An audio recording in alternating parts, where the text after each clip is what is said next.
Good Shabbos, everybody. It's nice to quote unquote see you. It was nice to see some of you in person this morning. We had a Shabbat Hafucha, an experiment that the clergy have been thinking about for quite some time.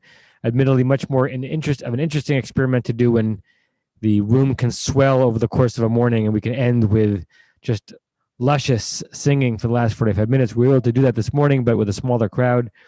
But we hope to bring back that experiment at some point in the future. Shabbat Shalom, Rachel. We're going to start with Mincha, and then we'll do some Torah study with our intern Rachel, and then Mariv and Abdallah. I'll call pages from the Lev Shalom, the Slim Shalom, and the Sim Shalom. So we start on page 214 in the Lev Shalom, 226 in the Slim Shalom, 558 in the Sim Shalom to the Shabbat afternoon Nusach.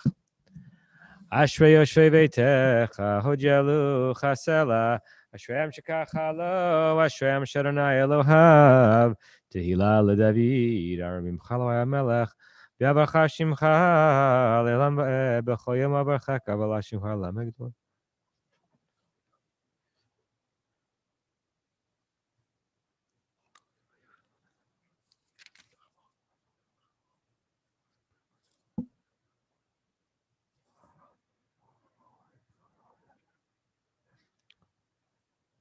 Tehillat Adonai daber pi, vivarech kol basar, shem kodsho le'olam va'ed, v'anachnu nevarech ya, mi'atav yed olam, hallelujah, v'aletzion, goelu shavei fesha b'Yakov ni'um Adonai, v'anizot briti otam, amar Adonai ruchi asher alecha, udvarai asher samti v'picha, lo yamushu mipicha pi zaracha, mipi zera zaracha, amar Adonai mi'atav yed olam.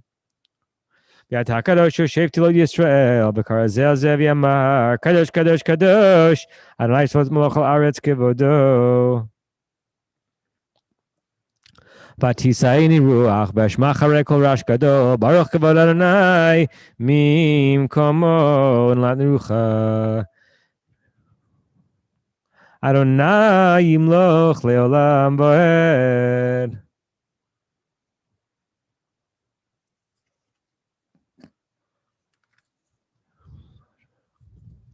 Adonai Hashem Melech Yaneinu V'Yom Koreinu Baruch Eloheinu Shebaranu Lichvodo V'Yigdilanu Min HaTovim V'Natan Lanu Torah Emet.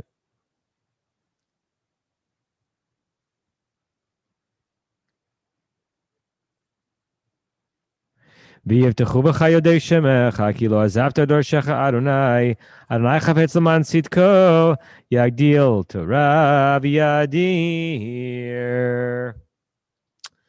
So we arrive at the Torah service. We will not have the formal Torah service, but I'll say the brachot of Lasok B'divrei Torah and read the first aliyah of Parshat Vayera, which is the parsha we'll be thinking about and marinating in all week long. You can find it in the Eitz Chaim Chumash on page 99, or if you're just working out of a Tanakh, it's the 18th chapter of the book of Breshit, the book of Genesis. Baruch Ata Adonai Eloheinu melech haolam asher kiddushanu b'mitzvotav v'tzivanu la'asok b'divrei Torah.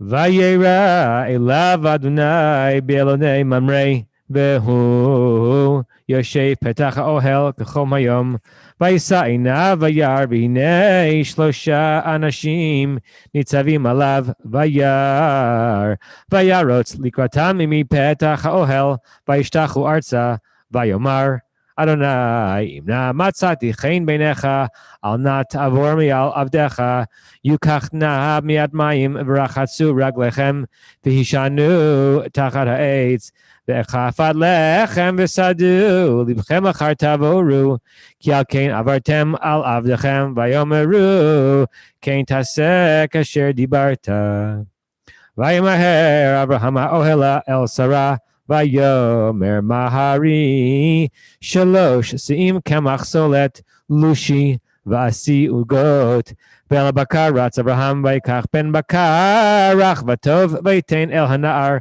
Vaimaher Lasototo Vaikach Chema Vechalav When a Bakara Shirasa Vaitain Liftehem Behu Omeid Alehem Tachat Ha'etz Vayochelu Vayomeru elav ayeh Sarah ishtecha vayomer hinei va'ohel vayomer shov ashuv elecha ka'ed chaya והנה בן לשרה אשתך, ושרה שומעת פתח אוהל והוא אחריו, ואברהם ושרה זקנים באים בימים חדל להיות לשרה אורח אנשים, ותצחק שרה בקרבה לאמור, אחרי ולא תהיה הייתה לי עדנה, ואדוני זקן, ויאמר אדוני אל אברהם, למה זה צחקה שרה לאמור, האף אמנם אלד ואני זקנתי, היפלא מאדוני דבר, למועד אשוב אליך כעת חיה ולשרה ואין. Setting up one of the more emotional and dramatic parashot of the Torah, as the aged Sarah is prophesied to that she's going to have a child, and the child is going to be Yitzchak. That's the first aliyah of Parshat Vayera.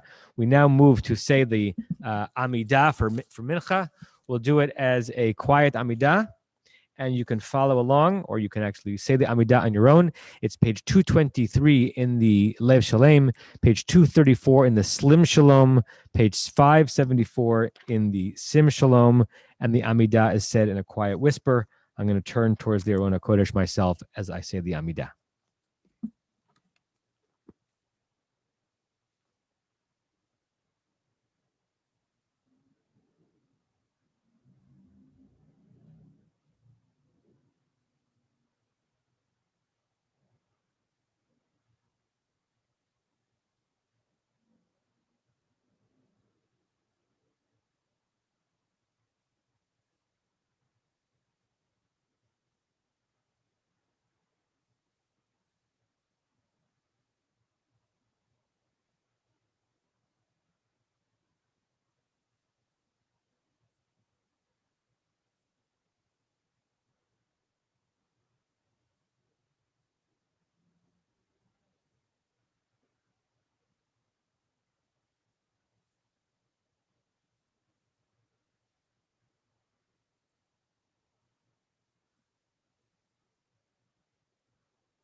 צדקתך צדק לעולם, ותחרתך אמת, וצדקתך אלוהים עד מרום אשר עשית גדולות אלוהים מי כמוך, צדקך כראה, משפטך תהום רבה, אדם ובהמה תושיע אדוני. We remain standing or we rise for Aleinu, page 231 or page 248 or 598. Aleinu l'shabeach ladon hakol, latekru la liotzer breshit, שלא עשנו כארצות ולא שמענו כמשפחות האדמה, שלא שם חלקנו כהם וגור עלינו ככל המונם, אנחנו קוראים משחדים ומודים לפני מלך מלכי המלכים הקדוש ברוך הוא, שהון השמיים ויוסר משה וקרא בשמיים. על כן הקו ולאחרון אלוהינו לי ומהרה.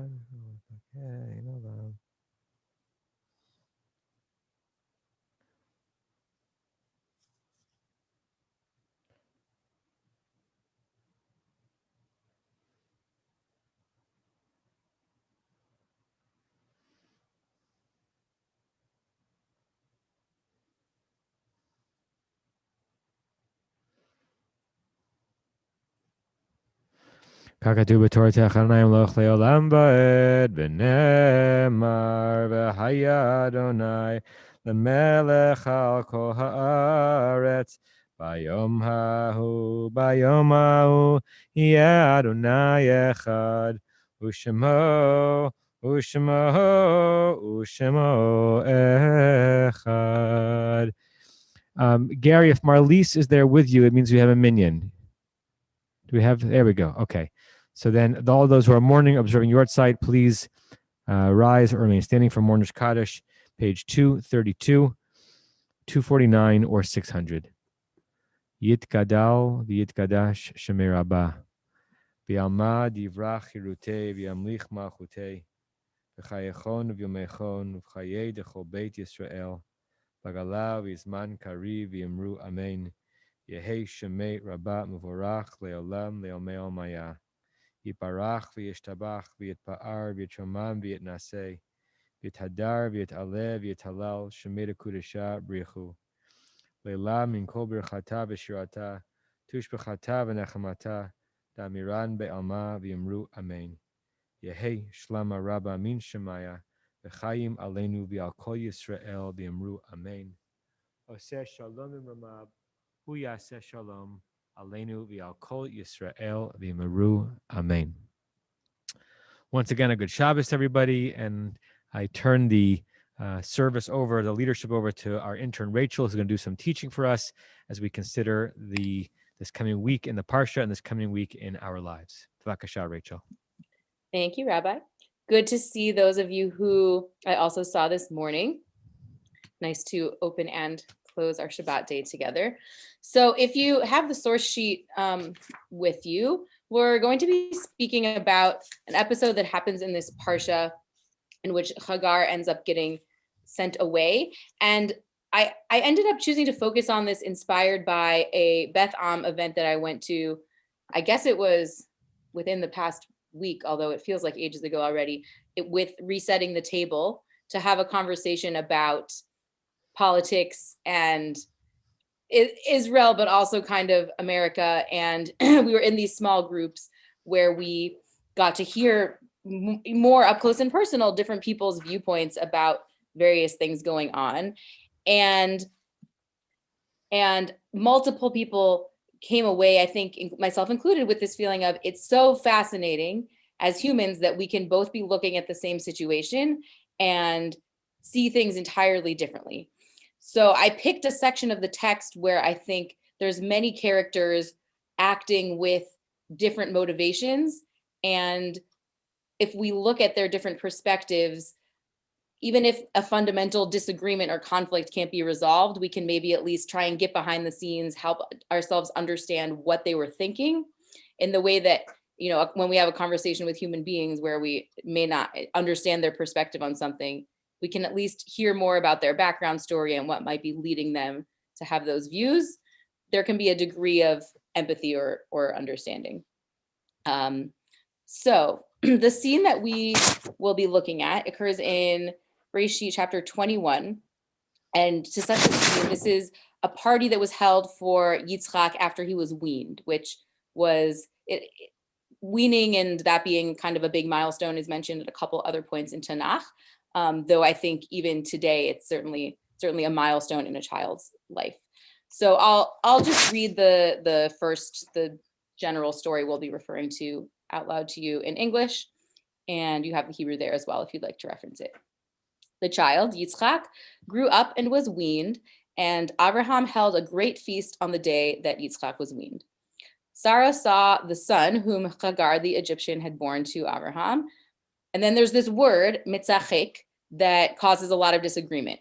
It could be translated perhaps as playing, perhaps as making sport. So we'll kind of leave it up for discussion for now. She said to Abraham, "Cast out that maidservant and her son, for the son of that maidservant shall not share in the inheritance with my son Isaac." The matter distressed Abraham greatly, for it concerned a son of his. But God said to Abraham, "Do not be distressed over the boy or your maidservant. Whatever Sarah tells you, do as she says, for it is through Yitzchak that offspring shall be continued for you. As for the son of the maidservant, I will make a nation of him too, for he is your seed." So then the next day, early the next morning, Abraham took some bread and a skin of water and gave them to Hagar. He placed them over her shoulder together with the child and sent her away. So reading and hearing this story, are there any characters whose actions you think make sense to you or really don't make sense to you, just at face value? Gary, yeah? Obviously, Sarah was not happy. That makes sense to me because that's competition for her child. And I don't know if she wanted what the impact was going to be, but clearly it acted pretty good in regards to he sent away, he was saved, and he became a nation. And does it make sense to you why like specifically right now would have been the moment for Sarah to act on those feelings? Yeah, because it's when this was the weaning of, it was the initiation of her son to the community. And so he was now entering the community, and now he saw the older son playing, doing his thing so that it was time to make sure there was no competition. Okay. My humble opinion. Great. Other thoughts?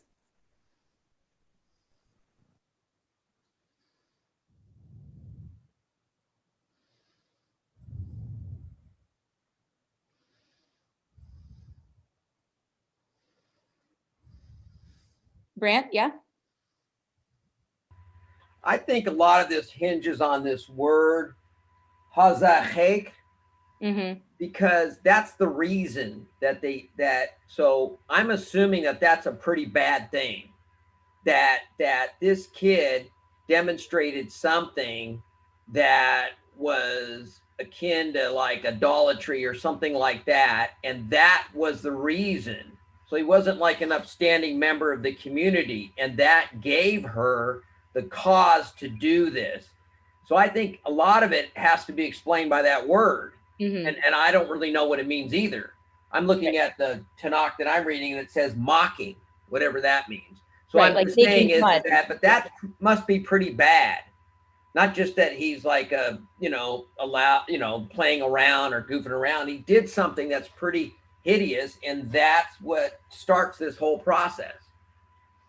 Okay. So you're saying she must have had a good enough reason. It makes sense, presuming that this, whatever this thing was, it must have been bad enough for her actions to be justified. Yeah, I mean, something is really bothersome about what he did to her, and that makes some sense to me. Otherwise, I mean, I understand about female competition, but I don't think that's enough. I think it has something to do with the boy. Got it. Yeah, Gary, you want to say more about? I think you're muted, Gary. I'm muted now. My wife only has two hands. It's tough. The problem I'm saying is, how old is the boy? They're not that much older than not just older than her son. So clearly, I don't know. I'm using not to argue with Brant, but I don't know how significant the wrong words were saying when this was a child.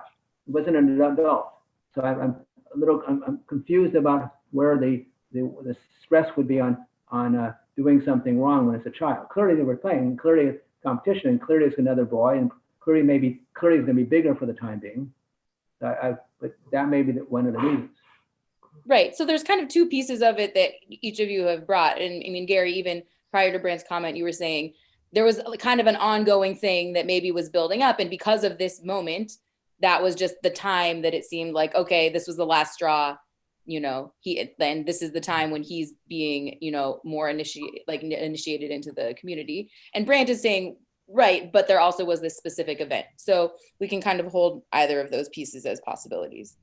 And Marlise, yeah? Oh, well, I'm just in responding to your asking of understanding people's actions. Abraham, who's distressed, does listen to God.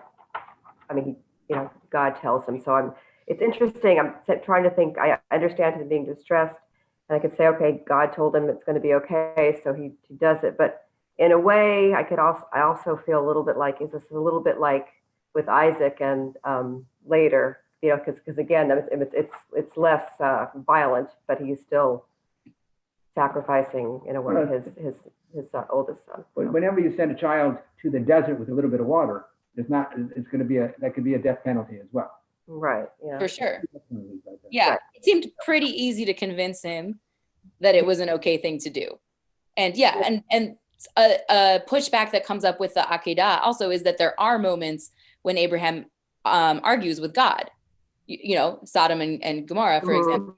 But both this and the Akedah, for whatever reasons, are not times that Abraham chooses to push back when God gives him instructions. Marshall?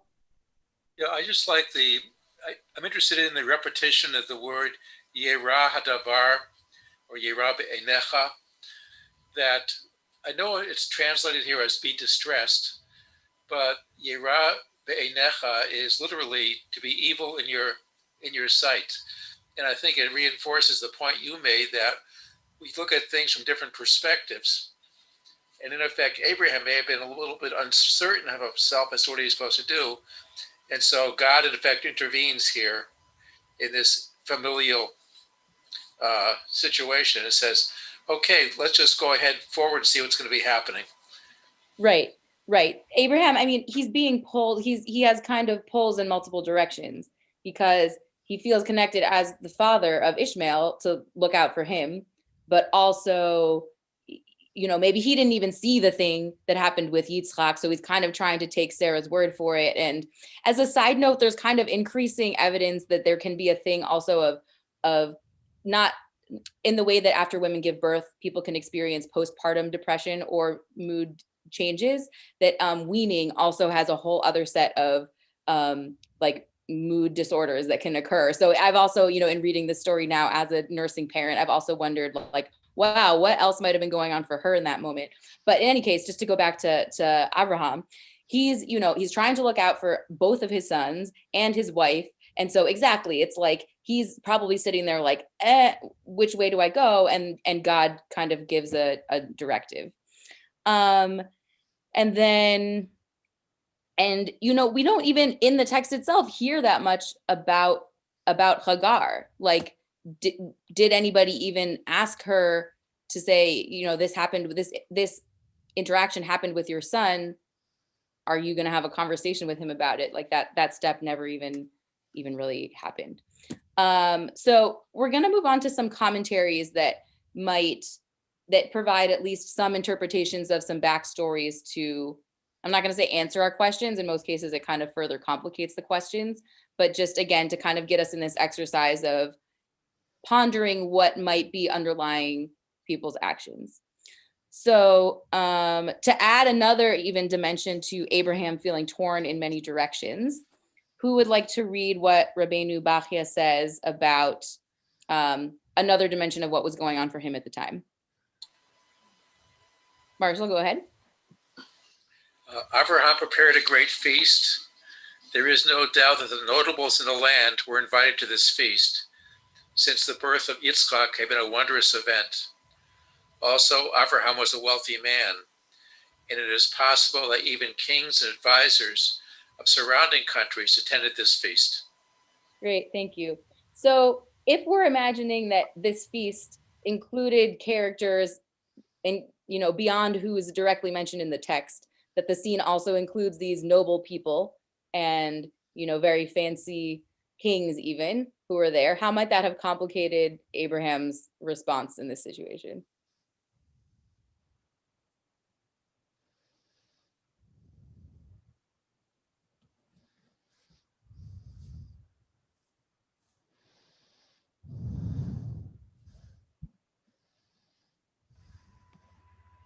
I just want to say, if you have a crazy son who embarrasses you in your own house, it's another thing to embarrass you in front of the community, the nobles and all that type of stuff. So that would, if you're having, the entire neighborhood over for dinner and one of your kids engages in something that's pretty horrendous, that's different than doing it in front of your own parents or something, at all, just your parents. So exactly. It makes it worse, actually. Right. So the thing he did itself might have seemed even worse. And also, if Abraham is sitting there, horrified that this thing happened, but also feeling like he has to maintain his composure in front of all of these dignitaries, then I think that just like puts him in an even tighter situation between a rock and a hard place. But also I would think at that point, if God comes to him and says, yeah, that was actually bad, you're totally right, that he might be more primed to listen to instructions like that. If he's coming, if he's still like fuming from you, and you embarrassed me in front of all my noble friends, kind of thing. So I don't know, reading that maybe gave me personally a little more empathy into why he wouldn't have wanted to push back more when God said that. But that's just, again, it's all interpretations of a complex event that was happening. Any other thoughts or questions about the Abraham piece? There were also other commentary. I mean, the amount of commentary on this situation could fill volumes. So this is definitely just a selection. But there was another comment that said he was worried that Ishmael would be hurt by being kicked out and worried he would kind of get to do worse things because he was hurt by getting kicked out. So that also kind of adds more empathy to him as a father in that way. And so if you kind of combine those feelings, he was definitely probably in a rough state trying to figure out what to do. So multiple people have already raised the question of this, this one word that Yishmael was found mitzachek when he was with Yitzchak. So what does that word actually mean? Again, we're going to look at two particular pieces, and then I'll kind of try to offer a summary of the other ideas that are out there, of which there are many. So the Midrash Tanchuma piece, would anybody like to read that? Go for it, Marlies. Okay. All right. The word making sport refers only to practicing idolatry. She said to him, Abraham, cast out this maidservant and her son, lest my son learn from his behavior. Same verb used in reference to the golden calf. Do you want me to read the next? Sure, great. You can read the Rashi as well. Okay. Another explanation is that it refers to immoral conduct. Same verb used in reference to Potiphar's wife. So many commentaries try to look up other forms of the same verb root in other locations.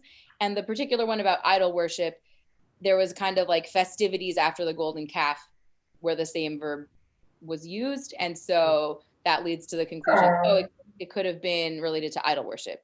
And then the Rashi's suggestion about immoral conduct, I think that's the clearest example where it was like, oh, he must have done something really, really bad.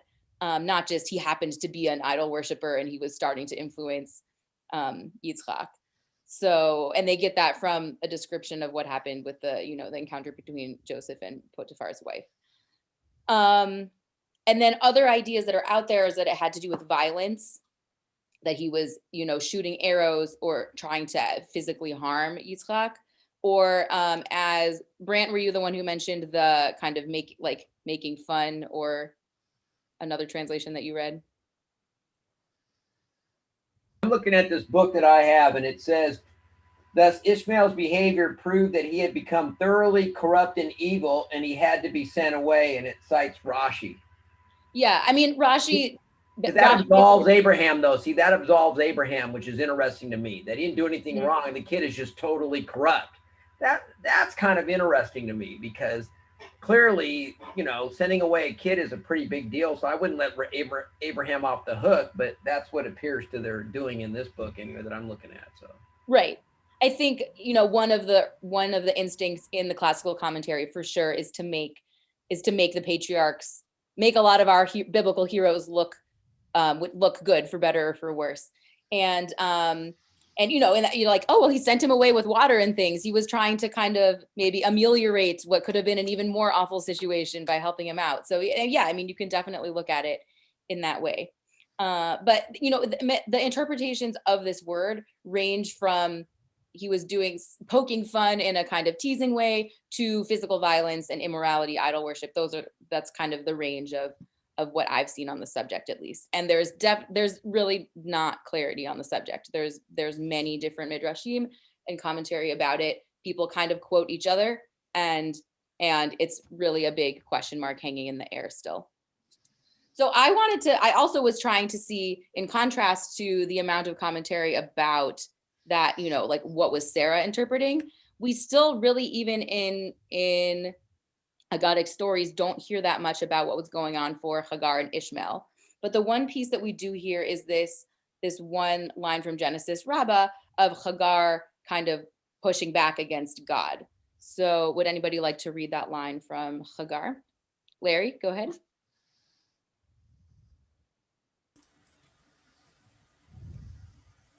Yesterday you told me, I will greatly increase your offspring, and now he's dying of thirst. So in the Midrash, the rabbis insert this, painting her in not such a nice way. They're saying, oh, she was being rude towards God, basically. But I mean, my reading of it seemed like, yeah, that was a totally justified way for her to be responding to the situation. Do people have other thoughts about Hagar's role in this?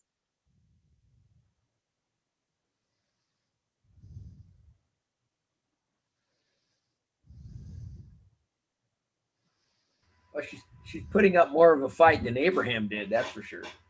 Yeah, right. Her instinct to take care of her son, is coming out very strongly here.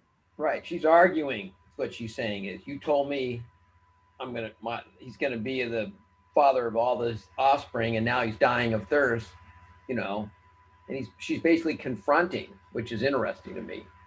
In some respects, she's braver than the man that fathered this kid. Yeah, that's an interesting perspective. Do other folks agree or see it differently?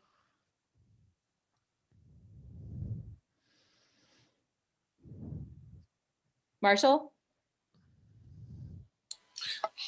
I wonder how Abraham could have responded to her. After all, she said, listen, I recognize that Sarah could not conceive. So you brought me into the picture, and I conceived. How ungrateful can you be? What's your response at this point in time? And suddenly you banish us from this household? Doesn't make sense to me. Yeah. I mean, she, both of them really could feel like they really got thrown under the bus. Like, we saved you, dude. You were never sure you were going to have other offspring, and now this is how we get treated. And the other thing, I mean, we really don't hear about this, but what are any of you imagining Ishmael is thinking throughout this process? If you were to make up a midrash for him, what's in his mind? Abandoned child syndrome. Like adopted kids go through this. It's like you've been abandoned, and what did you do to deserve it? Maybe he doesn't understand what Rashi said in this Tanakh that I have, that maybe he didn't know he was doing something wrong. We don't really know, actually. Right. I'm sure he feels a sense of rejection. How could he not? Sure. And there's nothing in the text itself, or even amongst the commentaries I read, at least, which isn't to say they're not out there, that, there's no discussion with him, no explanation for him. He may have not even known, forget how everybody else is interpreting the mitzachek thing. He may not have even realized what he was doing, or how it differed from the values that, let's say it was idol worship. He may not have realized how much it clashed with, the Jewish nation that was being built. So it's interesting that he definitely is kind of, he is, you could, see it almost like he's punished as if he were an adult, or held accountable for his actions to a strong degree. So to zoom back out and look at this story, we've seen how even in the shot, there's many different characters going through their own challenging situations at this point in the text, and there's a lot of things that kind of come to a head at this party for Isaac's weaning. And then I think the commentary only deepens the fact that people had themselves inner conflict about what was going on, or were overlooked to a degree that gives us a lack of sense of completion or wholeness, perhaps, in the result that happened.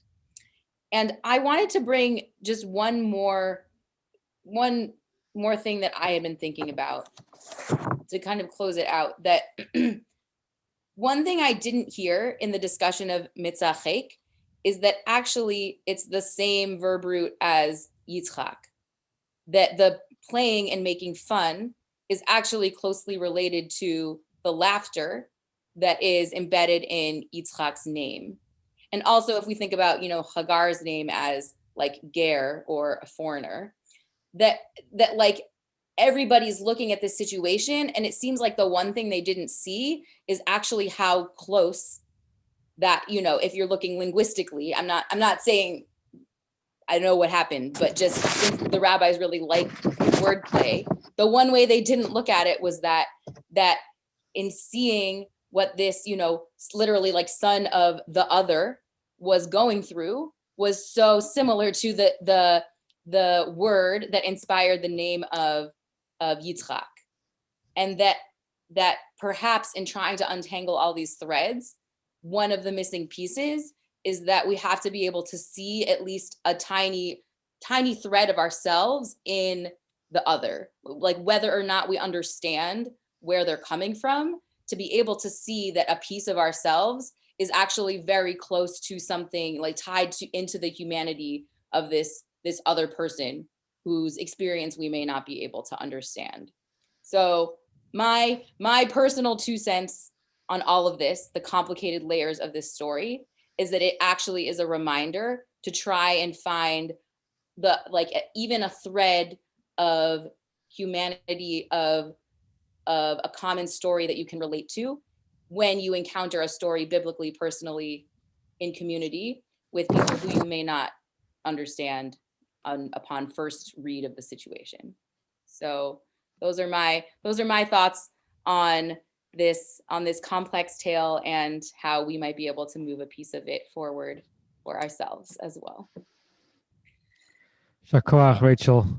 Shakoach to everyone who participated, and we'll linger on that, on all of those reverberations from that root litzachek and its overlay with lesachek, which means to be playful. It's actually our very ability to be playful with the text that allows us to see all these contours of that verb. So thank you, Rachel. We're going to move now to Mari. Rachel, do you want to construct this? Would you prefer that I do? You're going to do it? No, I'm happy to. Okay, go ahead. My kid is sleeping at the moment, as far as I know, so I think I'm good. We will join for Mariv on page 264 in Lev Shalem, 281 in Slim Shalom, and 200 in Sim Shalom. And you can stay seated until the whispered Amidah is my understanding of the situation in Zoom times. Ve'urachum yechaper avon v'lo yashchit, ve'hirba lashiva po v'lo ya'ir kol chamato, Adonai Hoshia hamelech ya'anenu v'yom koreinu. Baruch atah Adonai l'melech olam asher l'olam.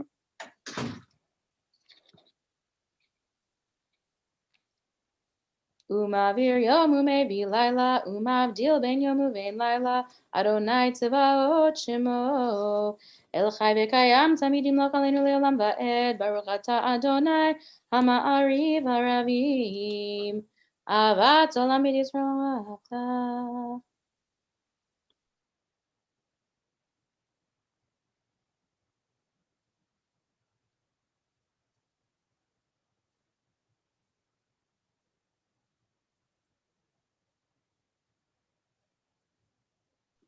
Ve'avatecha al tasir mimenu le'olamim, Baruch atah Adonai ohev amo Yisrael, El melech ne'eman.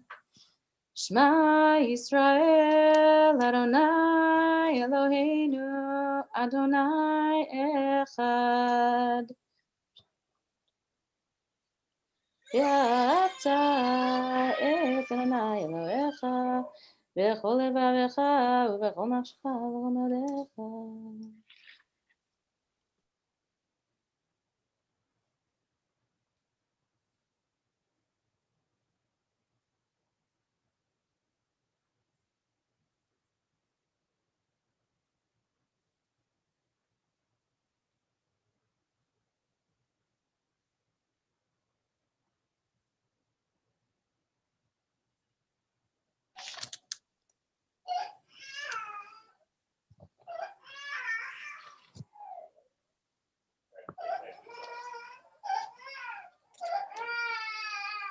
We have another participant. Ani Adonai Elohechem, Asher hotzeiti etchem me'eretz Mitzrayim, lihot lachem le'Elohim. Ani Adonai Elohechem, emet ve'emunah chazal v'kayamenu.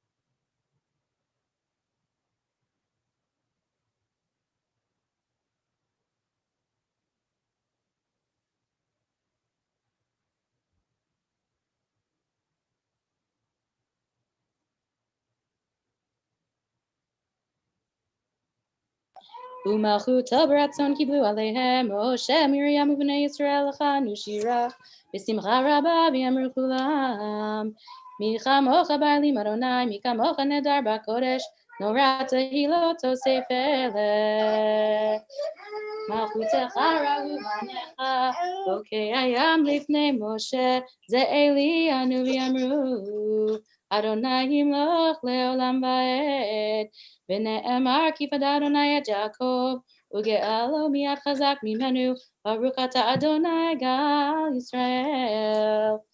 Hashkivenu is on page 267, 284, or 206. Hashkivenu Adonai Eloheinu l'shalom v'hamidenu malkeinu l'chaim pros aleinu sukat shlomecha.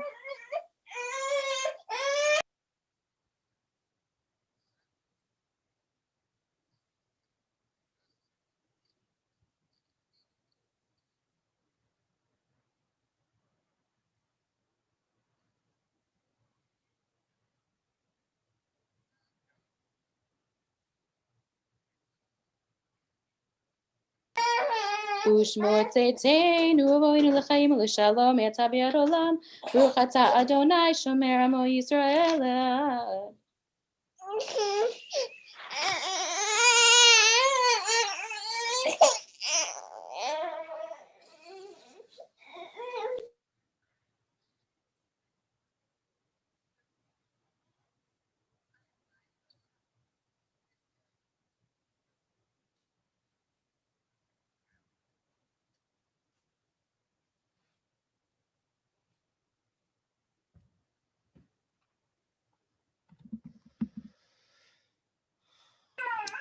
Ki hamalchut shelcha hi ule'olam me'ad yimloch b'chavod Ki en lanu melech ela ata Baruch ata Adonai melech kavodo tamid yimloch aleinu olam va'ed ve'al kol ma'asav. Amen.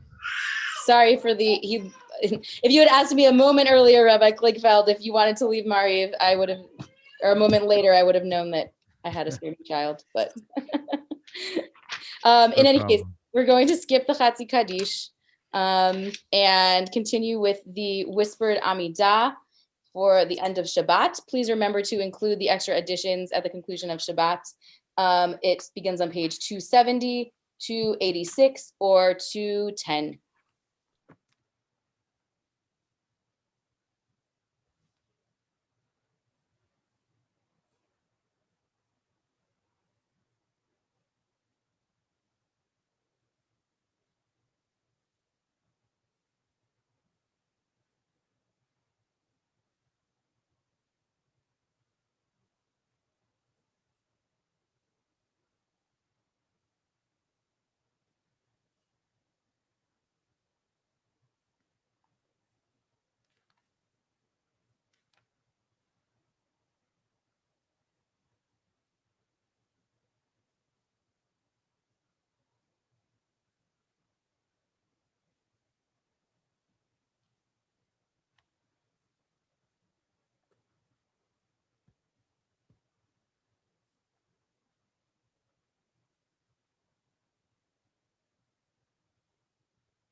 If you are still davening, please feel free to continue at your own pace.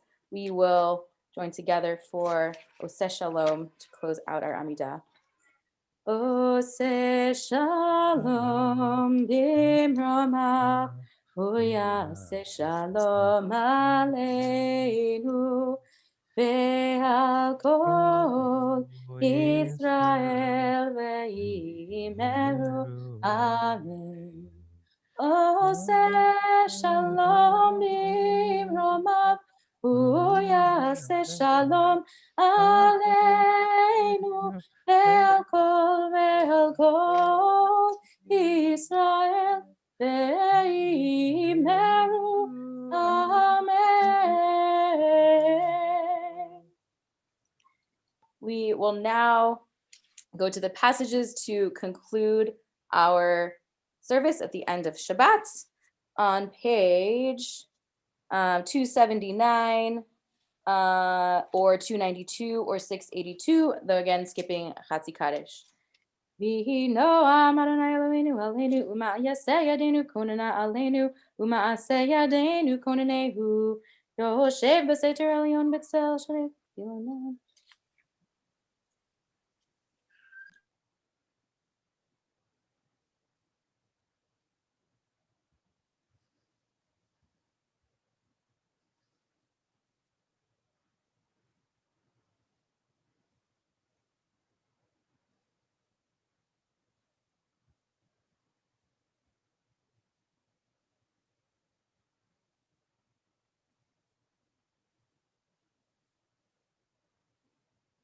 Yikraeni ve'enehu imo anochi v'tzara, achaltzehu v'achamtehu, orechem imashpiehu v'arehu b'shuati, orechem imashpiehu v'arehu b'shuati. Ata kadosh Hashem Zilot Yisrael v'karazel zev yamar, kadosh kadosh kadosh Adonai tzvaot melok kol haaretz kivodo. V'tzisaeni rach v'eshma acharei kol rash gadol, Baruch Vod Adonai Mimkomo. Adonai Yimloch Leolam Va'ed. We'll continue with Aleinu on page 281, 297, or 696. Aleinu l'shabech l'adon hakol, l'tzeit gdula liyotzei reshit.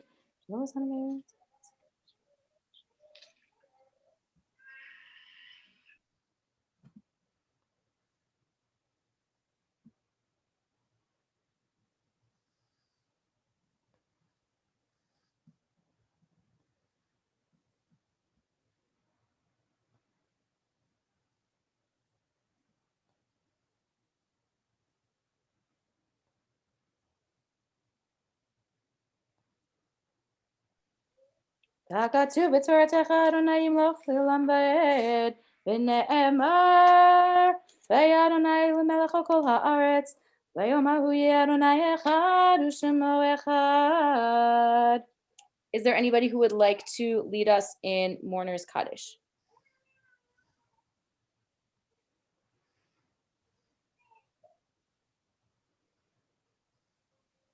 All right, I can go ahead.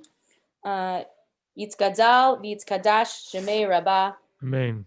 V'alma divrach yirutei b'yamlich malchutei. V'chayechon uvyomechon u'chayei d'chol beit Yisrael.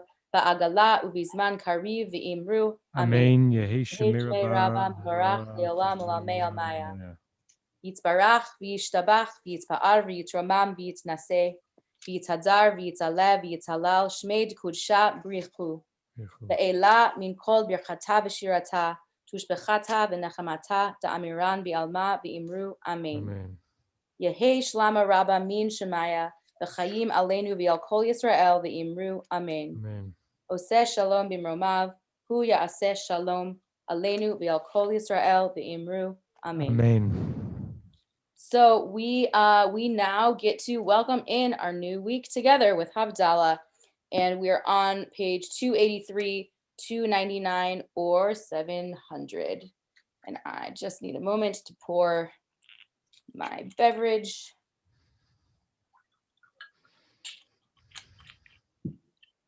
Yanai nai nai nai nai nai yanai nai nai nai nai yanai nai nai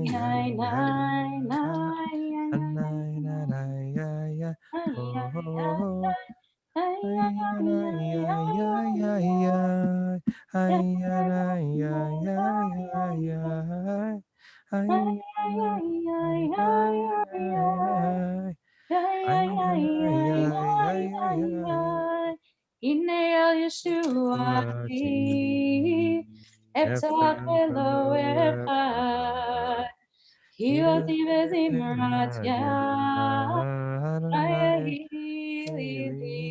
Shua, Ushatamahin Besakon, Mimaneya Yeshua, Adonai Yeshua, Alamcha Birchatecha Selah, Adonai Tzebaot, Imanu, Miskavanu, Elohei Yaakov Selah, Adonai Tzebaot, Ashrei Adam Boteach, Adonai Oshia, Hamelech Eneinu Beyom Koreinu, LaYehudim Hayta Ora, V'simcha v'sason mikar kenti elanu kos Yeshuotesa, Uv'shem Adonai ekra, yai yai yai yai yai yai yai yai yai yai yai yai yai. Baruch atah Adonai Eloheinu melech haolam borei peri hagafen. Amen. Baruch atah Adonai Eloheinu melech haolam borei minei besamim. Amen. Baruch atah Adonai Eloheinu melech haolam borei meorei ha'el. Amen. Baruch atah Adonai Eloheinu melech haolam hamavdil ben kodesh lechol ben or lechoshech ben Yisrael le'amim ben yom hashvi לששת ימי המעשה. ברוך אתה אדוני המבדיל בין קודש לחול. Amen. Shavua tov, Shavua tov, Shavua tov, Shavua tov, Shavua tov, Shavua tov, Shavua tov, Shavua tov. We wish everybody a week of as much peace as possible. I wish that you go out and vote, and that we find each other next Shabbat very much ready for 25 hours of a break from news, and look forward to seeing you all in person when the opportunity presents itself. Yashar koach to you, Rachel. Laila tov, Shavua tov. Have a good week, everybody. Shavua tov. Let's talk about dinner. I made a Thank you for bearing with my child. My apologies. Oh, it's okay. We've all been there. We've always been there. Been there, done that. Yeah. I want to